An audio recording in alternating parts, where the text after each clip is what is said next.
Hello everyone! So, for today's video, yan, nagra-wrap ako ng mga gift para ibigay sa mga students ko.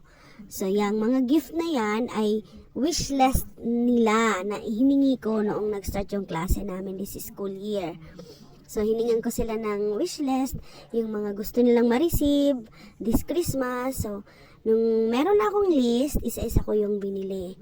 Kasi wala naman akong pera para ibili lahat ng isahan lang, ng biglaan. So, yung ginawa ko, pakunti-kunti binili ko hanggang sa nakumplito ko siya nung before December. Yan, nirarap ko na dyan. Mayroon akong assistant, yung batang makulit na si Becca. So, yan. So, alam ko maliit na bagay lang yan. Pero napakalaking bagay na yan para sa mga bata. Masayang-masaya na sila na matanggap yan, na makareceive ng mga gift. So, yan.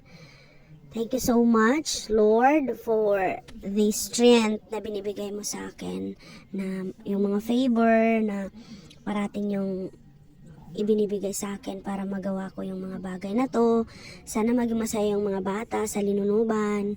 At sana patuloy niyo pa rin suportahan yung video namin para patuloy pa rin ako makapagbigay, makatulong sa kanila. Bye!